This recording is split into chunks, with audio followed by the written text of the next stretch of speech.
बिस्मिल्लाहिर्रहमानिर्रहीम। अस्सलाम वालेकुम मेरे मोहतरम नाजरीन, आप देख रहे हैं वॉइस से आलम चैनल।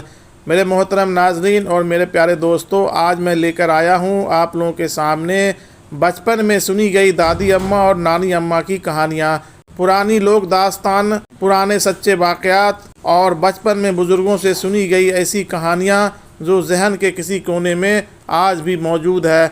मेरे मोहतरम नाज़रीन और मेरे प्यारे दोस्तों, इस तरह की कहानियों के लिए आप हमारे चैनल को सब्सक्राइब ज़रूर से ज़रूर कर लें और पास में दिए गए बेल आइकॉन को भी प्रेस कर दें ताकि इस तरह की आने वाली कहानियों की नोटिफिकेशन आप लोगों तक बआसानी पहुंचती रहे। मेरे प्यारे दोस्तों, बहुत पहले की बात है, किसी गांव में एक किसान रहता था।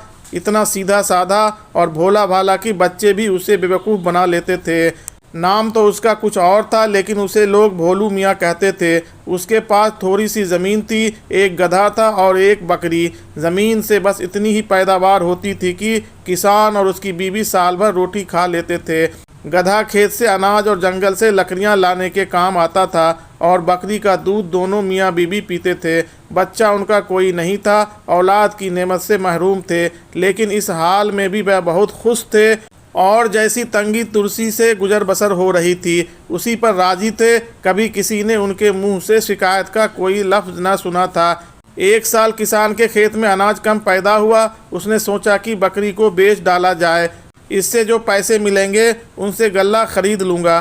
चुनांचे एक दिन सुबह को उसकी बीबी ने 4 मोटे मोटे पराठे पकाए, उन पर सरसों का साग रखा और पोटली में बांधकर मियाँ को दे दिया। वह कस्बा जहाँ महीनों में एक बार जानवरों की मंडी लगती थी, किसान के गांव से काफ़ी दूर था और वहां पहुंचने में एक दिन लगता था। सर्दियों के दिन थे और चूंकि किसान को एक रात कस्बे में गुजारनी थी, उसने लिहाफ और गद्दा भी साथ ले लिया। उसने यह सब सामान गधे पर लादा, बकरी की रस्सी गधे की दुम में बांधी और बकरी की दुम में घंटी बांधी। उन दिनों बसें नहीं थी, लोग पैदल या गधे घोड़े पर सफ़र करते थे। आबादी भी इतनी नहीं थी जितनी आजकल है। रास्ते सुनसान और वीरान होते थे और अक्सर अकेले दुकेले मुसाफिरों को चोर उचक्के लूट लेते थे। किसान ने बकरी की दुम में घंटी इसलिए बांधी थी कि उसकी टन से मालूम होता रहे कि वह उसके पीछे पीछे चल रही है। कोई चोर उचक्का उसे खोलकर तो नहीं ले गया। जब वह गांव से निकलकर एक वीरान जगह पर पहुंचा तो वहां एक झाड़ी में 3 चोर छुपे बैठे थे। उन्होंने किसान को देखा तो उनकी बंचें खिल उठी। एक चोर बोला, बकरी मेरी। दूसरा कहने लगा, गधा मेरा। अब रह गया तीसरा चोर, वो बोला, और मेरे लिए क्या बचा है? इसके पुराने धुराने कपड़े। खैर चलो मैं यही ले लूँगा, बिल्कुल ना होने से कुछ होना बेहतर है। किसान झाड़ी के पास से गुजरकर आगे बढ़ा तो एक चोर चुपके से बाहर निकला। उसने बकरी की घंटी गधे की दुम में बांधी और बकरी खोलकर ले उड़ा। गधा दुम हिलाता चला जा रहा था और घंटी टन बज रही थी। किसान को इत्मीनान था कि बकरी उसके पीछे पीछे चली आ रही है। थोड़ी दूर आगे जाकर उसने यूं ही पीछे मुड़कर देखा तो उसका दिल धक से रह गया। बकरी गायब थी और उसकी घंटी गधे की दुम में बंधी हुई थी। उसने चीखना चिल्लाना शुरू कर दिया, अरे लोगों दौड़ो, मैं तबाह हो गया, बर्बाद हो गया। और उसी वक्त एक आदमी भागता हुआ उसके पास पहुंचा। यह दूसरा चोर था। उसने पूछा, क्या हुआ बड़े मियाँ, क्यों चिल्ला रहे हो? हाय मेरी बकरी, हाय मेरी बकरी, कोई चोर उचक्का उसे चुरा कर ले गया है। किसान ने सर पर 2 हाथ मारकर कहा।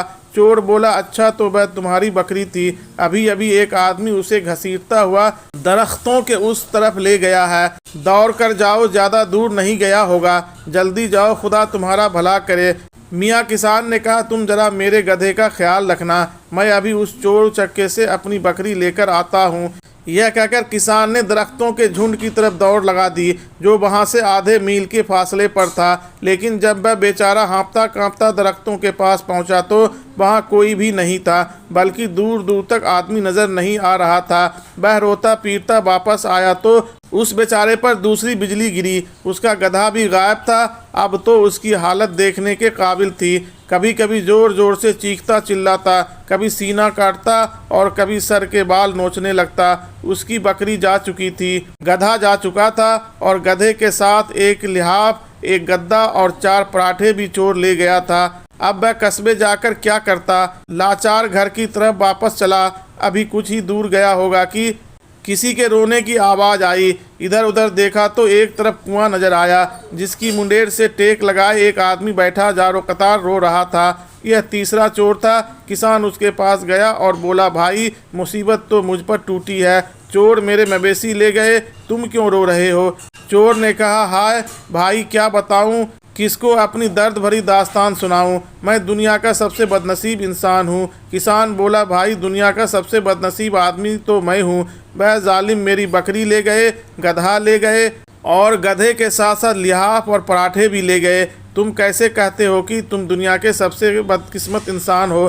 चोर ने कहा, बड़े मियाँ, मेरा हाल सुनने के लिए फौलाद का कलेजा चाहिए। किसान बोला, कुछ बताओ तो सही मियाँ, शायद मैं तुम्हारी कुछ मदद कर सकूं। वैसे तो मैं खुद मदद का मोहताज हूँ। चोर ने कहा, मैं कस्बे की मंडी में घोड़ा बेचकर घर जा रहा था। रुपये की थैली मेरे हाथ में थी।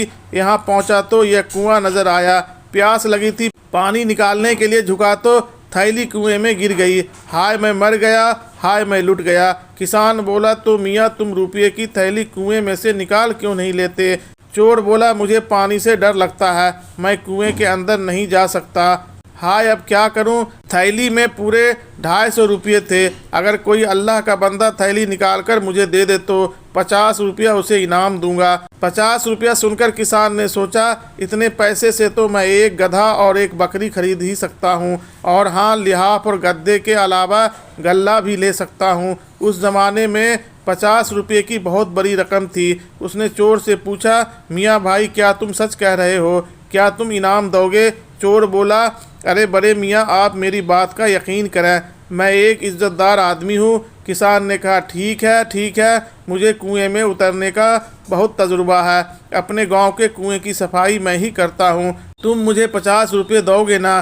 चोर झल्ला कर बोला, बड़े मियाँ, आपने भी हद कर दी। अब क्या मैं मस्जिद में चलकर कसम खाऊं? किसान ने कहा, नहीं, इसकी कोई ज़रूरत नहीं, मुझे तुम्हारी बात का यकीन है। मैं अभी तुम्हारी थैली निकाले देता हूँ, लेकिन कपड़ों समेत अंदर गया तो ये अभी भीग जाएंगे और उन्हें सुखाने में काफ़ी देर लगेगी। मैं कपड़े उतार कर यहीं रखे देता हूँ, तुम ज़रा इनका ध्यान रखना, ऐसा न हो कि वह कमबख्त चोर उन्हें भी उठाकर ले जाए।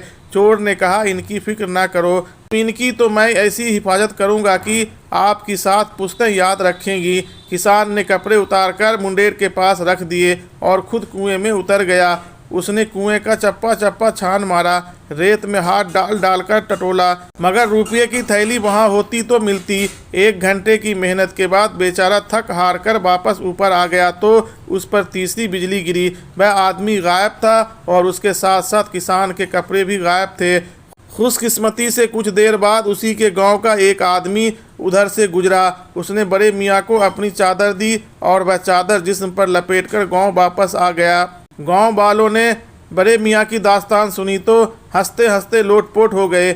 उन्होंने कहा, तुम दुनिया के सबसे बदकिस्मत इंसान तो शायद ना हो, अलबत्ता सबसे बेवकूफ़ इंसान ज़रूर हो। फिर सारे गांव वालों ने चंदा जमा करके बड़े मियाँ को रुपये दिए, जिससे उन्होंने गधा, एक बकरी और कुछ अनाज खरीद लिया। मेरे मोहतरम नाजरीन और मेरे प्यारे दोस्तों, आपको ये वीडियो कैसी लगी? अगर अच्छी लगी हो तो इसे कमेंट सेक्शन में ज़रूर लिखें और हमारे चैनल को सब्सक्राइब और लाइक करना बिल्कुल न भूलें, और पास में दिए गए बेल आइकॉन को भी प्रेस कर दें ताकि हमारी अगली आने वाले वीडियो की नोटिफिकेशन आप लोगों तक बआसानी पहुँचती रहे। अस्सलाम वालेकुम, अल्लाह हाफिज़।